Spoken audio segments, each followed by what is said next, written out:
ओम शांति। 2 जून 2025। मीठे प्यारे पापा के आज के मीठे मधुर महावाक्य। आज बाबा हमें कहते, मीठे बच्चे याद में रहो तो दूर होते भी साथ में हो। याद से साथ का भी अनुभव होता है और विकर्म भी विनाश होते हैं। प्रश्न: दूरदेशी बाप बच्चों को दूरादेशी बनाने के लिए कौन सा ज्ञान देते हैं? उत्तर: आत्मा कैसे चक्र में भिन्न भिन्न वर्णों में आती है, इसका ज्ञान दूरादेशी बाप ही देते हैं। तुम जानते हो, अभी हम ब्राह्मण वर्ण के हैं। इसके पहले जब ज्ञान नहीं था तो शूद्र वर्ण के थे, उसके पहले वैश्य वर्ण के थे। दूर देश में रहने वाला बाप आकर यह दूरादेशी बनने का सारा ज्ञान बच्चों को देते हैं। गीत जो पिया के साथ है। ओम शांति। जो ज्ञान सागर के साथ है उनके लिए ज्ञान बरसात है। तुम बाप के साथ हो ना, भल विलायत में हो व कहाँ भी हो, साथ हो। याद तो रखते हो ना। जो भी बच्चे याद में रहते हैं वो सदैव साथ में हैं। याद में रहने से साथ रहते हैं और विकर्म विनाश होते हैं। फिर शुरू होता है विकर्माजीत संवत। फिर जब रावण राज्य होता है तब कहते हैं राजा विक्रम का संवत। वह विकर्माजीत, वह विकर्मी।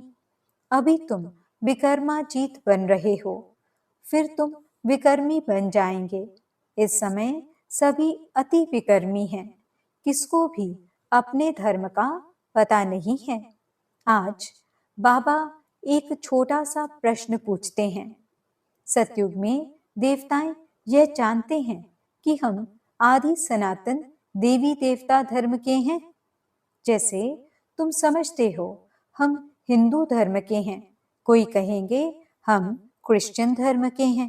वैसे वहां देवताएं अपने को देवी देवता धर्म का समझते हैं। विचार की बात है ना। वहां दूसरा कोई धर्म तो है नहीं जो समझें कि हम फलाने धर्म के हैं। यहाँ बहुत धर्म हैं तो पहचान देने के लिए अलग अलग नाम रखे हैं। वहां तो है ही एक धर्म, इसलिए कहने की दरकार नहीं रहती है कि हम इस धर्म के हैं। उनको पता भी नहीं है कि कोई धर्म होते हैं, उनकी ही राजाई है। अभी तुम जानते हो हम आदि सनातन देवी देवता धर्म के हैं। देवी देवता और कोई को कहा नहीं जा सकता। पतित होने कारण अपने को देवता कह नहीं सकते।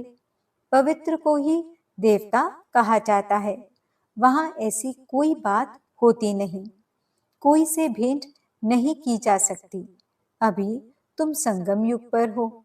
जानते हो आदि सनातन देवी देवता धर्म फिर से स्थापन हो रहा है।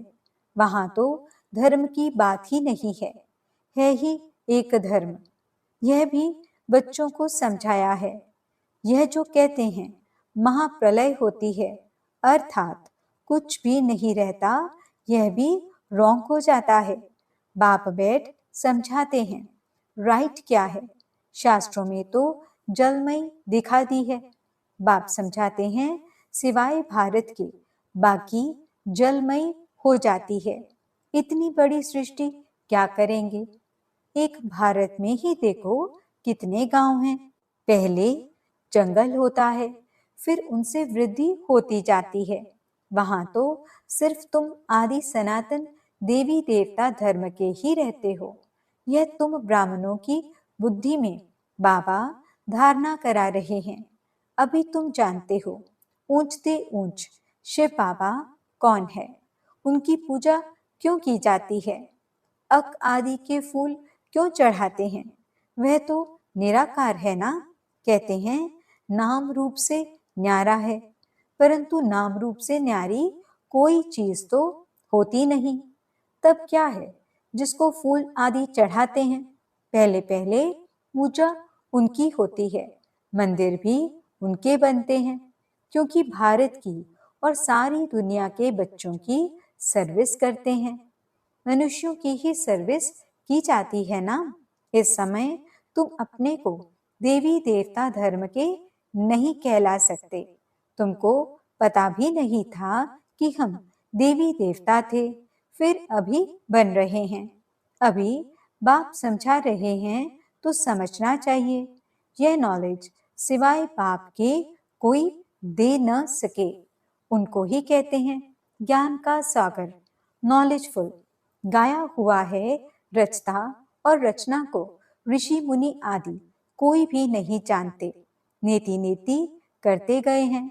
जैसे छोटे बच्चे को नॉलेज है क्या, जैसे बड़े होते जाएंगे बुद्धि खुलती जाएगी, बुद्धि में आता जाएगा विलायत कहाँ है, यह कहाँ है। तुम बच्चे भी पहले इस बेहद की नॉलेज को कुछ भी नहीं जानते थे। यह भी कहते हैं भल हम शास्त्र आदि पढ़ते थे परंतु समझते कुछ भी नहीं थे। मनुष्य ही इस ड्रामा में एक्टर है ना। सारा खेल दो बातों पर बना हुआ है, भारत की हार और भारत की जीत। भारत में सतयुग आदि के समय पवित्र धर्म था, इस समय है अपवित्र धर्म। अपवित्रता के कारण अपने को देवता नहीं कह सकते हैं, फिर भी श्री श्री नाम रखा देते हैं। लेकिन श्री माना श्रेष्ठ, श्रेष्ठ कहा ही जाता है पवित्र देवताओं को। श्रीमद् भगवानुवाच कहा जाता है ना। अब श्री कौन ठहरे? जो बाप के सम्मुख सुनकर श्री बनते हैं या जिन्होंने अपने को श्री श्री कहलाया है। बाप के कर्तव्य पर जो नाम पड़े हैं वह भी अपने ऊपर रखा दिए हैं। यह सब हैं रेजगारी बातें। फिर भी बाप कहते हैं बच्चों एक बाप को याद करते रहो, यही वशीकरण मंत्र है। तुम रावण पर जीत पहन जगत जीत बनते हो। घड़ी घड़ी अपने को आत्मा समझो। यह शरीर तो यहाँ 5 तत्वों का बना हुआ है, बनता है, छूटता है, फिर बनता है। अब आत्मा तो अविनाशी है, अविनाशी आत्माओं को अब अविनाशी बाप पढ़ा रहे हैं संगम युग पर। भल कितने भी विघ्न आदि पड़ते हैं, माया के तूफान आते हैं, तुम बाप की याद में रहो। तुम समझते हो हम ही सतो प्रधान थे, फिर तमो प्रधान बने हैं। तुम्हारे में भी नंबरवार जानते हैं। तुम बच्चों की बुद्धि में है, हमने ही पहले पहले भक्ति की है। जरूर जिसने पहले पहले भक्ति की है उसने ही शिव का मंदिर बनाया, क्योंकि धनवान भी वह होते हैं ना। बड़े राजा को देख और भी राजाएं और प्रजा भी करेंगे। यह सब है डिटेल की बातें। 1 सेकंड में जीवन मुक्ति कहा जाता है, फिर कितने वर्ष लग जाते हैं समझाने में। ज्ञान तो सहज है, उसमें इतना टाइम नहीं लगता है जितना याद की यात्रा पर लगता है। पुकारते भी हैं बाबा आओ, आकर हमको पतित से पावन बनाओ। ऐसे नहीं कहते कि बाबा हमें विश्व का मालिक बनाओ। सब कहेंगे पतित से पावन बनाओ। पावन दुनिया कहा जाता है सतयुग को, इनको पतित दुनिया कहेंगे। पतित दुनिया कहते हुए भी अपने को समझते नहीं, अपने प्रति घृणा नहीं रखते। तुम किसके हाथ का नहीं खाते हो तो कहते हैं हम अछूत हैं क्या? अरे तुम खुद ही कहते हो ना पतित तो सब है ना। तुम कहते भी हो हम पतित हैं, यह देवताएं पावन हैं, तो पतित को क्या कहेंगे? गायन है ना, अमृत छोड़ विष काहे को खाए। विष तो खराब है ना। बाप कहते हैं यह विष तुमको आदि मध्य अंत दुख देता है, परंतु इनको पॉइजन समझते थोड़े ही हैं। जैसे अमली अमल बिगर रह नहीं सकता, शराब की आदत वाला शराब बिगर रह नहीं सके। लड़ाई का समय होता है तो उनको शराब पिलाकर नशा चढ़ाए लड़ाई पर भेज देते हैं। नशा मिला बस समझेंगे हमको ऐसा करना है। उन लोगों को मरने का डर नहीं रहता है, कहाँ भी बॉम्ब्स ले जाकर बॉम्ब्स सहित गिरते हैं। गायन भी है, मूसलों की लड़ाई लगी। राइट बात अभी तुम प्रैक्टिकल में देख रहे हो। आगे तो सिर्फ पढ़ते थे, पेट से मूसल निकाले फिर यह किया। अभी तुम समझते हो पांडव कौन है, कौरव कौन है। स्वर्गवासी बनने के लिए पांडवों ने जीते जी देह अभिमान से गलने का पुरुषार्थ किया। तुम अभी यह पुरानी जुत्ती छोड़ने का पुरुषार्थ करते हो। कहते हो ना पुरानी जुत्ती छोड़ नहीं लेनी है। बाप बच्चों को ही समझाते हैं। बाप कहते हैं मैं कल्प कल्प आता हूँ, मेरा नाम है शिव। शिव जयंती भी मनाते हैं। भक्ति मार्ग के लिए कितने मंदिर आदि बनाते हैं, नाम भी बहुत रख दिए हैं। देवियों के भी ऐसे नाम रख देते हैं। इस समय तुम्हारी पूजा हो रही है, यह भी तुम बच्चे ही जानते हो। जिसकी हम पूजा करते थे वह हमको पढ़ा रहे हैं। जिन लक्ष्मी नारायण के हम पुजारी थे वह अभी हम खुद बन रहे हैं। यह ज्ञान बुद्धि में है। सिमरन करते रहो फिर औरों को भी सुनाओ। बहुत हैं जो धारणा नहीं कर सकते हैं। बाबा कहते हैं जास्ती धारणा नहीं कर सकते हो तो हर्जा नहीं, याद की तो धारणा है ना। बाप को ही याद करते रहो। जिनकी मुरली नहीं चलती है तो यहाँ बैठे सिमरन करो। यहाँ कोई बंधन झंझट आदि है नहीं। घर में बाल बच्चों आदि का वातावरण देख वह नशा गुम हो जाता है। यहाँ चित्र भी रखे हैं, किसको भी समझाना बहुत सहज है। वो लोग तो गीता आदि पूरी कंठ कर लेते हैं। सिख लोगों को भी ग्रंथ कंठ रहता है। तुमको क्या कंठ करना है? बाप को। तुम कहते भी हो बाबा यह है बिल्कुल नई चीज, यह एक ही समय है, जबकि तुमको अपने को आत्मा समझ एक बाप को याद करना है। 5000 वर्ष पहले भी सिखाया था और कोई की ताकत नहीं जो ऐसे समझा सके। ज्ञान सागर है ही एक बाप, दूसरा कोई हो न सके। ज्ञान सागर बाप ही तुमको समझाते हैं। आजकल ऐसे भी बहुत निकले हैं जो कहते हैं हमने अवतार लिया है, इसलिए सच की स्थापना में कितने विघ्न पड़ते हैं। परंतु गाया हुआ है सच की नाव हिलेगी डुलेगी लेकिन डूबेगी नहीं। अब तुम बच्चे बाप के पास आते हो तो तुम्हारी दिल में कितनी खुशी रहनी चाहिए। आगे यात्रा पर जाते थे तो दिल में क्या आता था?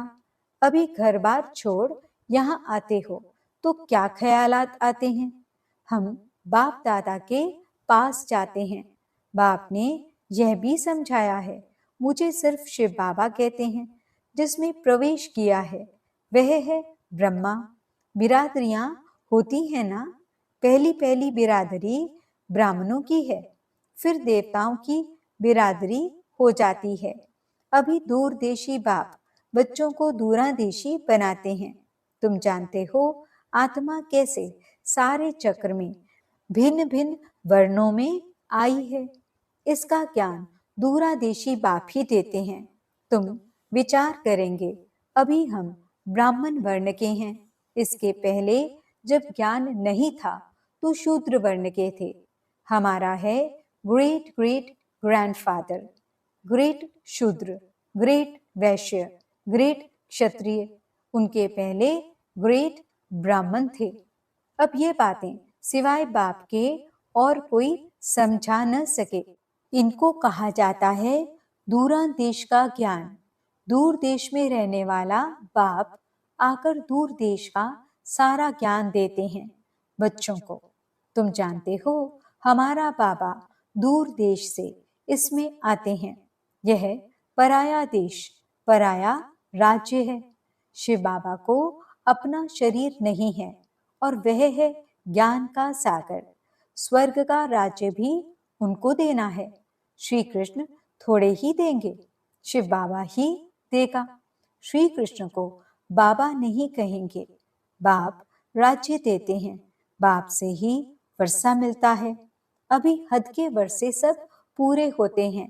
सतयुग में तुमको यह मालूम नहीं रहेगा कि हमने यह संगम पर 21 जन्मों का वर्षा लिया हुआ है। यह अभी जानते हो, हम 21 जन्मों का वर्षा आधा कल्प के लिए ले रहे हैं। 21 पीढ़ी यानी पूरी आयु। जब शरीर बूढ़ा होगा तब समय पर शरीर छोड़ेंगे। जैसे सर्प पुरानी खल छोड़ नई ले लेते हैं, हमारा भी पाठ बजाते बजाते यह चोला पुराना हो गया है। तुम सच्चे सच्चे ब्राह्मण हो, तुम्हें ही भ्रमरी कहा जाता है। तुम कीड़ों को आप समान ब्राह्मण बनाती हो। तुम्हें कहा जाता है कि कीड़े को ले आकर बैठ भूं भूं करो। भ्रमरी भी भूं भूं करती है। फिर कोई को तो पंख आ जाते हैं, कोई मर जाते हैं। मिसाल सब अभी के हैं। तुम लाडले बच्चे हो। बच्चों को नूरे रत्न कहा जाता है। बाप कहते हैं नूरे रत्न, तुमको अपना बनाया है तो तुम भी हमारे हुए ना। ऐसे बाप को जितना याद करेंगे पाप कट जाएंगे, और कोई को भी याद करने से पाप नहीं कटेंगे। अच्छा, मीठे मीठे सिगिलदे बच्चों प्रति माता पिता बाप दादा का याद प्यार और गुड मॉर्निंग। रूहानी बाप की रूहानी बच्चों को नमस्ते। हम रूहानी बच्चों की रूहानी बाप दादा को दिल व जान सिख व प्रेम से नमस्ते नमस्ते नमस्ते जी। गुड मॉर्निंग बाबा। शुक्रिया बाबा। धारणा के लिए मुख्य सार। पहला पॉइंट, जीते जी देह अभिमान से गलने का पुरुषार्थ करना है। इस पुरानी चुत्ती में जरा भी ममत्व न रहे। दूसरा पॉइंट, सच्चा ब्राह्मण बन कीड़ों पर ज्ञान की भूं भूं कर उन्हें आप समान ब्राह्मण बनाना है। वरदान, अमृत वेले का महत्व जानकर खुले भंडार से अपनी झोली भरपूर करने वाले तकदीरवान भव।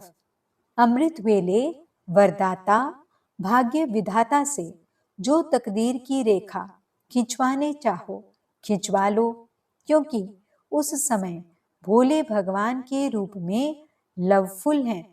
इसलिए मालिक बनो और अधिकार लो। खजाने पर कोई भी ताला चाबी नहीं है।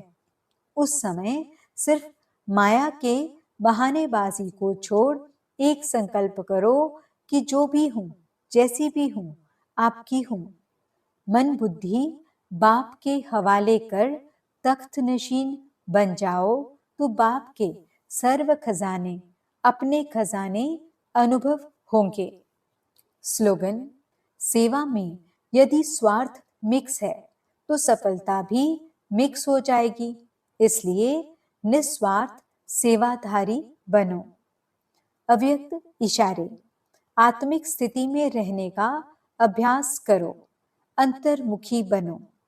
ऐसा कोई भी ब्राह्मण नहीं होगा जो आत्म अभिमानी बनने का पुरुषार्थी न हो, लेकिन निरंतर आत्म अभिमानी, जिससे कर्मेंद्रियों के ऊपर संपूर्ण विजय हो जाए। हर एक कर्मेंद्रिय सतो प्रधान स्वच्छ हो जाए। देह के पुराने संस्कार और संबंध से संपूर्ण नर जीवा हो जाए। इसके लिए अंतर्मुखी बनो। इसी पुरुषार्थ से ही नंबर बनेंगे। ओम शांति।